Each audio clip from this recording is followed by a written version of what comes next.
Welcome to Who's Your Caddy? I'm your host, Kelly Singh. In this episode, we will be discussing the Mexican Open at Vidanta. Very fancy sounding for a not very fancy tour event, but it's going to be really fun to talk about because my co-host Adam is going to give us some background on this tournament, and we're both going to give you our very favorite picks to build your DFS lineups this week. Let's get right into it. Maybe not. And now.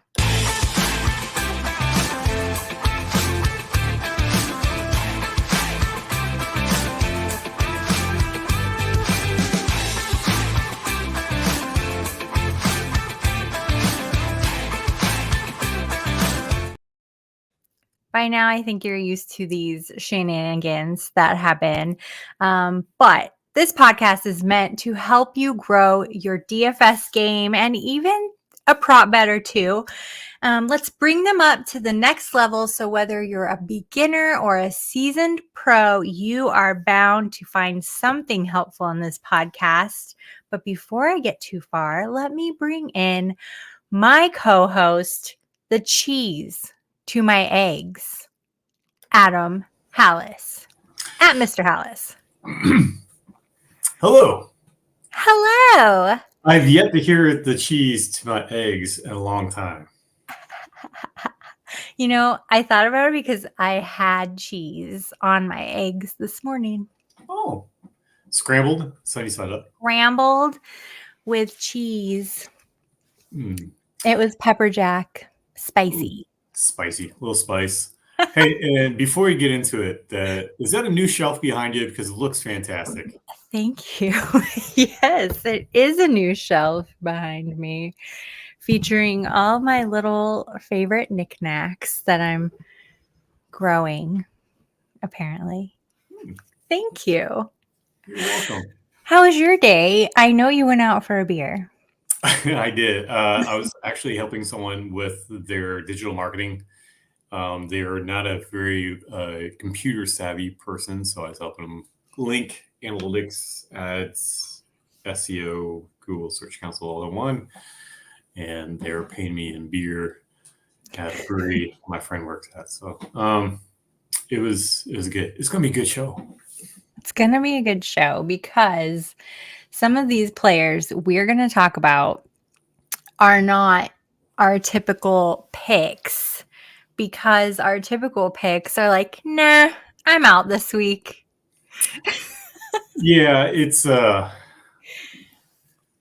if you followed us from last season, we used to have what the fuck picks, WTF. Mm-hmm. And this whole tournament is 90% what the F. Little dart throws everywhere.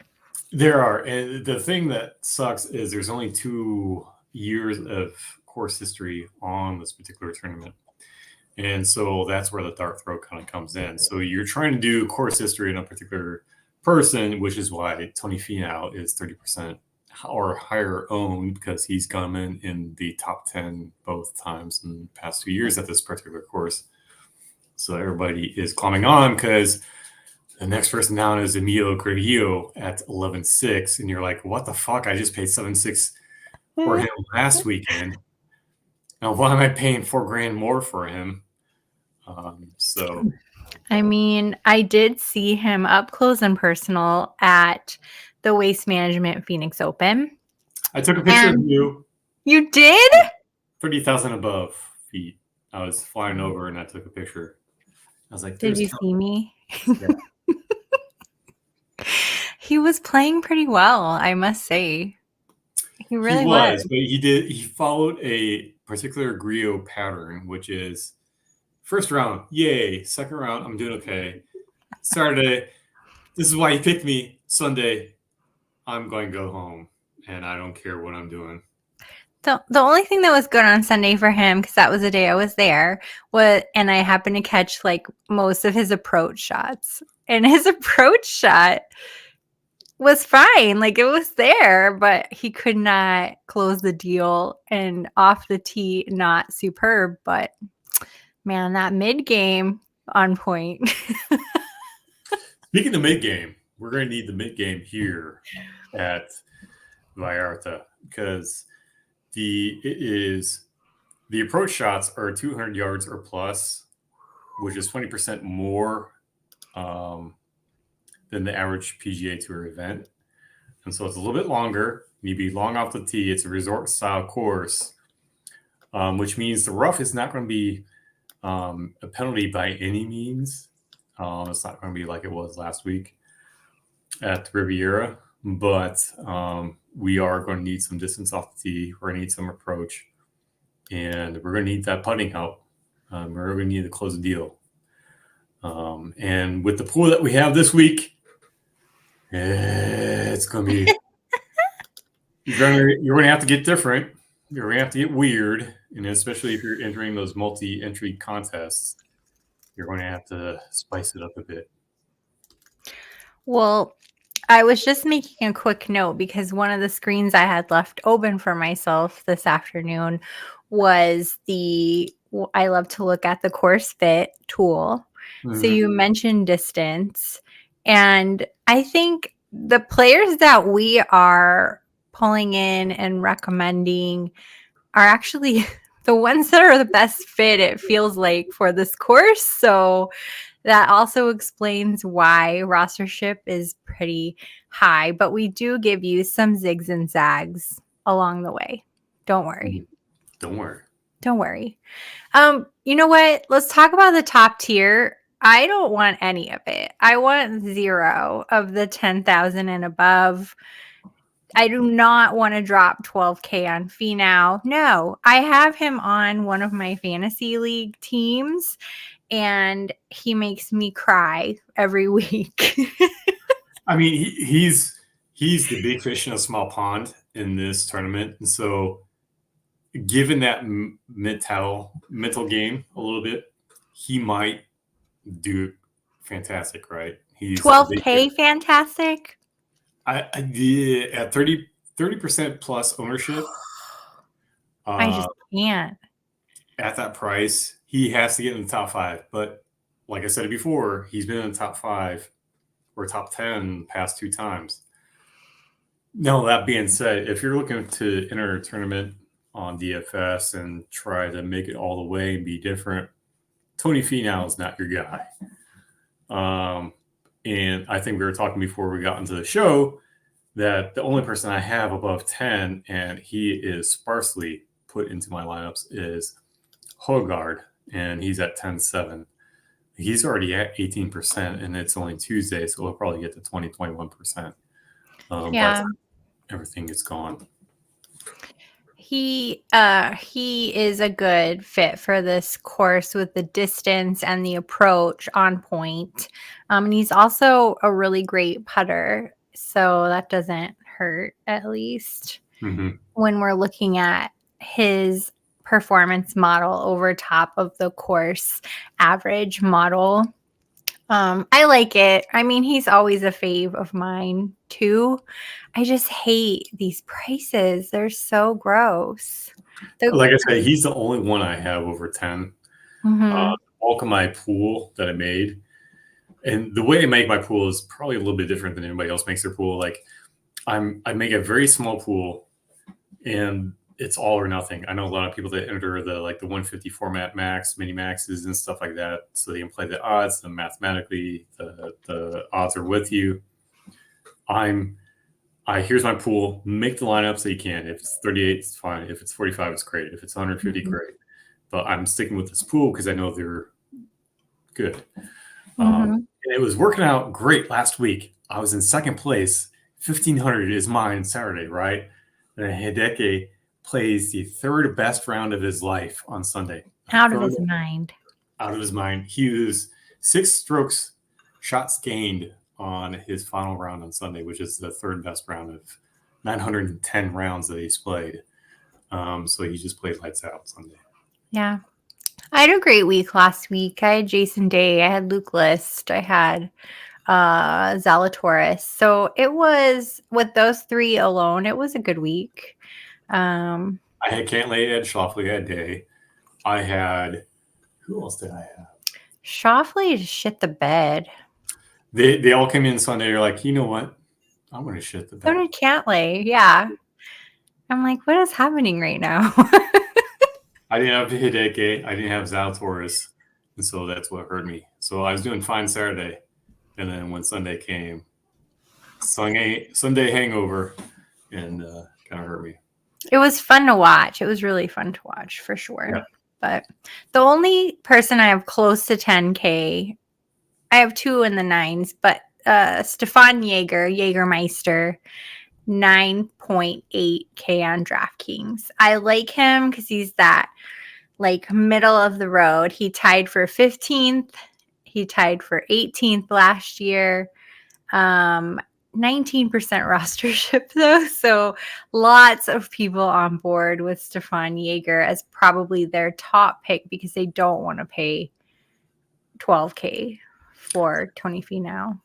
Yeah. And like he is 370 yards driving distance, 60% driving accuracy, greens in regulation for like a past 12 months, 71%, which is outrageously good.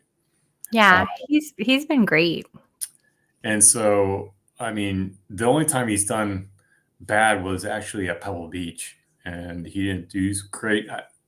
Let's call it just a hungover little tournament because he came in top 5 at Farmers. So I think he'll do pretty good here. So I think I have Jaeger as well. So I like it. Oh, speaking of fun nicknames, I have to tell you this really quick. Backtrack, rewind. At the WM Phoenix Open, I was on 17 and no, it was 18. Sorry. Tee box at 18 and up walks Brendan Todd. And I go, it's the Toddfather.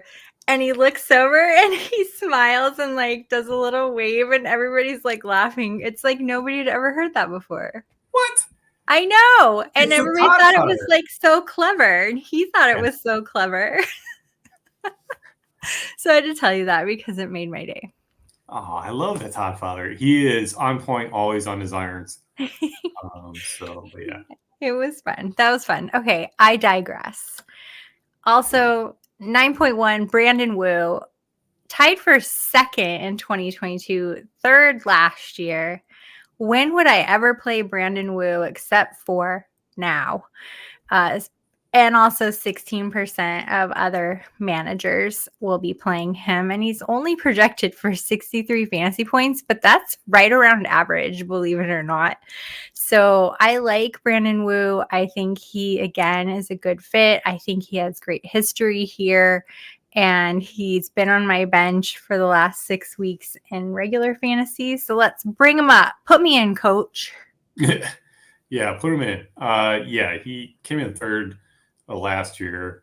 Just if you look at his play outside the Mexico Open, you're like, why would I play Brandon Wu? But if you look at what the Mexico Open in there, you're like, shots gained total 14. Like it's outrageous. And so he's one of those people. Yeah, I would put him in there. And the reason being is he gains almost a stroke on Popsum grass, which is what the greens are made out of. Oh, that's interesting. 298 yards driving distance, 61% driving accuracy, 70% greens in regulation. So he's a resort style course player. Outside of that, I would never play him again. But right.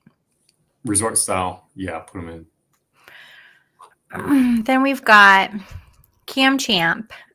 It just happens to be that these are like all my bench players.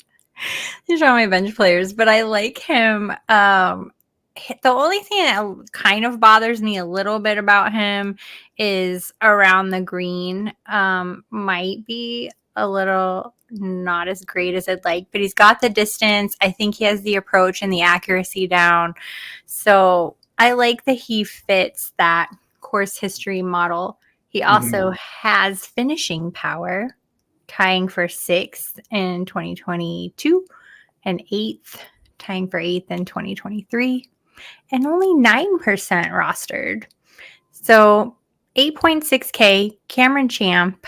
I really like that one. Yeah, I like him too. When you look at his driving distance, 318 yards. He's long off the tee. Greens in regulation, 71%. His putts per round, it's a little high. But again, he's like Brandon Wu, where this particular green type of greens he does well at. Almost gains a half a stroke. But again, he's one of those players, like if you take Mexico Open out, you're like, why would I be playing this guy? But he shows up. So like Mexico Open and Shriners Children's Open. Yeah. Any open or resort style course, you kind of have to look at these different pool players that kind of show up just then. And that's it. One player that I find to be super interesting at 9K is Mark Hubbard, but not many managers are on board at 7% rostership, projected for 69 fantasy points. Mark Hubbard is just fine for this course. Actually, probably could do pretty well, but then you look and think, why spend 9K on Mark Hubbard when I can have Seon Yeon Kim at 7.9K? So you're saving $1,100. They're actually identical when you look at their projections for this week. So I love saving a little money, doing a little this or that. What do you think? Why is Mark Hubbard at 9K this week? So I like Mark Hubbard. I had him in my pool. I think he's fine. I'm just like 9K for that. He's got, again, course history, 70% greens in regulation.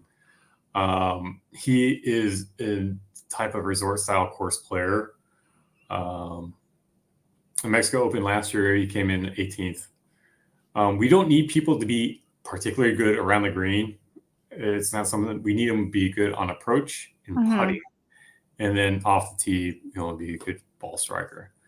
And so I don't really look at around the green, but when I do look at him and say, all right, so he has 294 yards driving distance and 62% driving accuracy. I look at Singh Kim, he has 55% driving accuracy and 309 yards driving distance. So where you're giving up one, you're picking up on the other. Off the tee, yeah. So it's one of those things like, how much do you want to pay for it? True. So if you're having trouble fitting things in, this is where I like to look at their projections to make the cut, their projections for top 20, top 10, how many points are they projected. And when I see those patterns in the highs and lows, you can definitely find some value in there that matches up to those 9 and 10K players. I like to throw that in there. I have a short little pool, but are there any players that you're dying to talk about? Dying? Not in this tournament. Dying. So players that I'm playing that are kind of my value plays to try to get different, that I'm like, maybe. Scott Stallings and Joseph Bramlett are kind of my value plays. Like I said, I kind of make my pool small. And so I have Scott Stallings, who has an okay history here, okay driving distance at 300.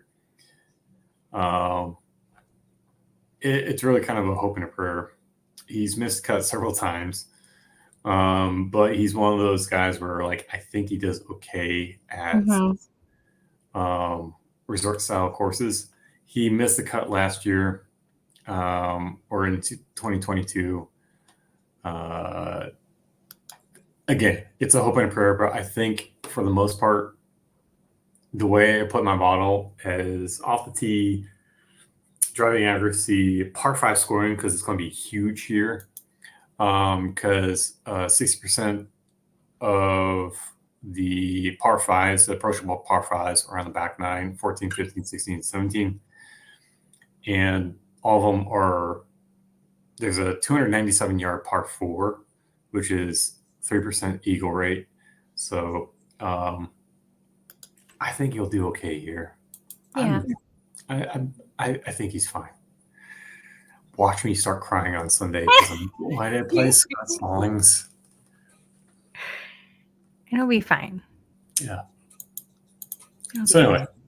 those are my difference makers. I like those. Those are great difference makers. Scott Stalling, JJ Spawn, and Grayson Sigg are all in the same-ish price range, 72 to 7,300. They're all projected to score around the same. They're all in that same little bunch. So if you have a fave, pull one out of there because I think all of them. Oh, other than Grayson Sigg, he did not miss a cut. JJ Spawn missed a cut. Grayson Sigg, however, tied for 33rd in 2022 and tied for 18 last year. So I kind of like all those guys in that little bunch. Other players that I put on my little list, we both discussed prior to going live, Erik van Rooyen, EVR, as you like to say.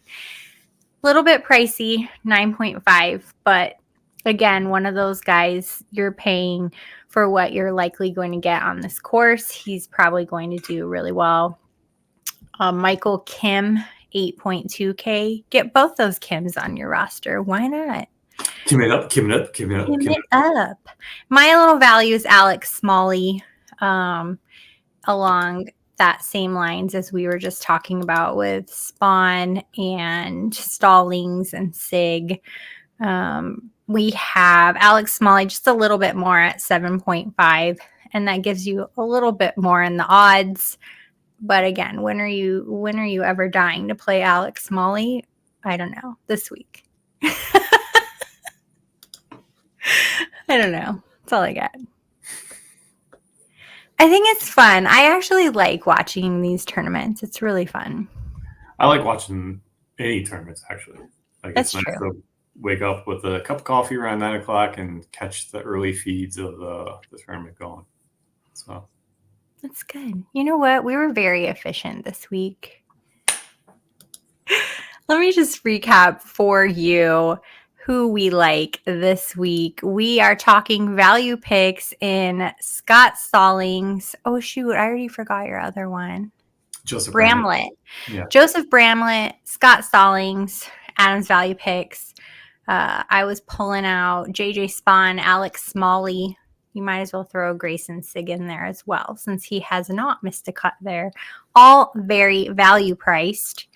Then you're looking to pay a little bit more. We're talking about Michael Kim at 8.2, Erik van Rooyen at 9.5, Cam Champ 8.6, Brandon Wu 9.1, Steven Yeager 9.8, and you had at 10. I already forgot that one too. Sorry. Hogarden. Nikolai Hogard. I like to say Hogarden. We always talk about beer. 10.7 if you want to buy up. I am not recommending Tony Finau just because I want to spend my money elsewhere. But 30 whatever percent can't be wrong. I don't know what the rostership is. I just made that up. It's 30+% as of right now. Yep. 30% of roster team managers can't be wrong, maybe, but I'm not going to be one. But if everybody else is on it and you're not, and you end up being better than them, think of how much you'll move up. Very true. Very true. Thank you guys so much for tuning in, bearing with us. I've had a crazy schedule. I appreciate Adam for going solo 2 weeks ago. And then last week, I'm like, you know what? Let's just take a little break and enjoy. So thank you all. And we'll see you next week, I guess. Yeah. Yeah. All right. Let's do it. See you then. I think. Do I have the right video up? I do. Bye.